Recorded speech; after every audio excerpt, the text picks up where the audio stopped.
In this activity, we're going to focus on the external features of woody stems, especially twigs.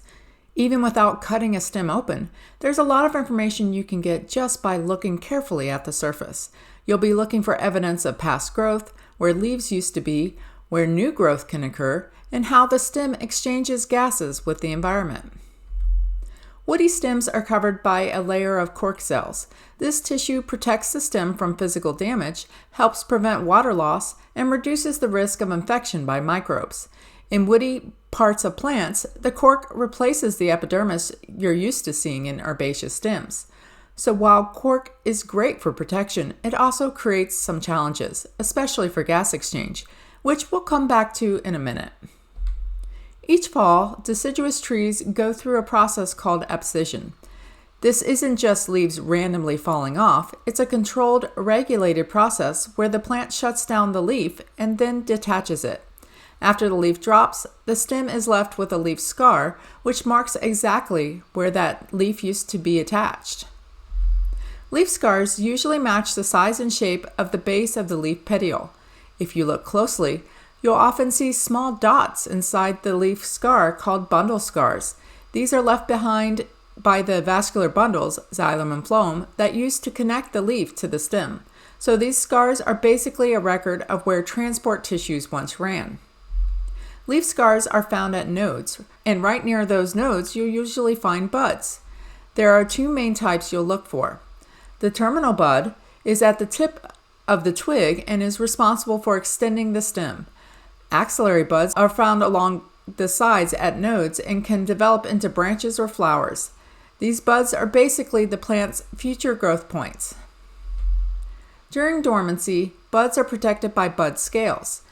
When growth starts again in the spring, those scales fall off and leave behind bud scale scars that usually form a ring around the twig.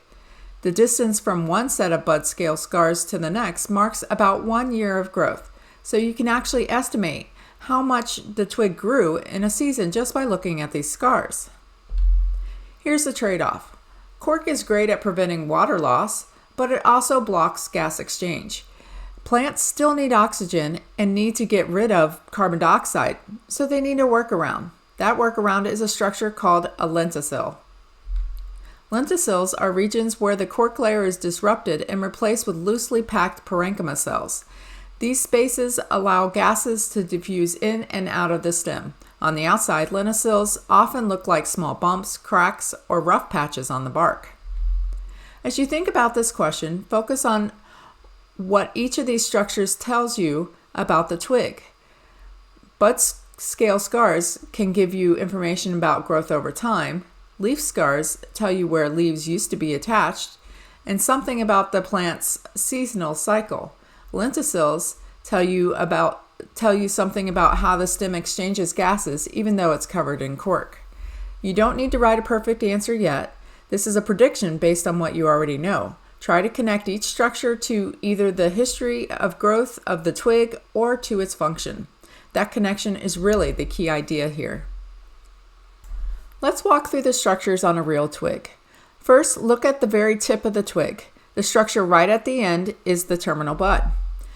This is usually the largest and most obvious bud, and it's responsible for extending the stem's length. Now move down the twig to the sides at the nodes.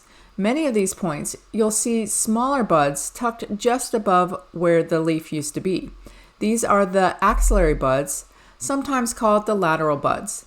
They sit just above leaf scars and can grow into branches or flowers. Next, look for flat or slightly raised marks on the stem where leaves used to attach. These are leaf scars. They're usually found at the nodes just below the axillary buds, and they often have a distinct shape that matches the base of the old leaf.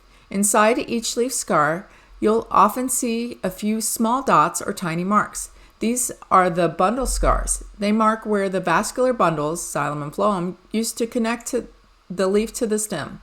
Now go back to the buds themselves. Many buds are covered by overlapping scale-like structures. These protective coverings are called bud scales. You'll usually see them on the terminal bud and sometimes on axillary buds as well. Once the bud scales fall off in the spring, they leave behind a ring of scars around the twig. These rings are called bud scale scars, although they would be located further down on this twig. Finally, look at the surface of the twig's bark. You may see small raised spots, pores, or rough patches. These are lenticels. They're scattered along the stem and are not at the nodes like leaf scars. Lenticels are involved in gas exchange. The lenticels are not quite as prominent on this twig as other species. For this activity, your job is to carefully observe and then draw a detailed labeled diagram of the woody twig in your lab notebook. Make sure you include and label the terminal bud, axillary bud, leaf scar, bundle scar, bud scales, and lenticels. Pause the video to complete your drawing. As you work on these two questions, don't just think about definitions. Think about what you actually see and what each structure does. For the first question, focus on location and size. Where's the terminal bud compared to the axillary buds? Is one usually larger or more prominent? Are they shaped the same way, or do they look a little different? Use your observations from the twig or the images to compare your comparison. For the second question, think about function and location. Both lenticels and stomata are involved in gas exchange, but they're found in very different places and in very different tissues. Ask yourself, where do you normally find stomata and where do you find lenticels? And how does that relate to the fact that woody stems are covered in cork? If you keep structure and function in mind, both of these comparisons should start to make more sense. The big takeaway here is that woody twigs actually record their own history. By learning to recognize these external features, you can tell where leaves were, how much the stem grew, and how the stem exchanges gases. Once again, this is all about connecting structure and function, which is a core theme in plant anatomy.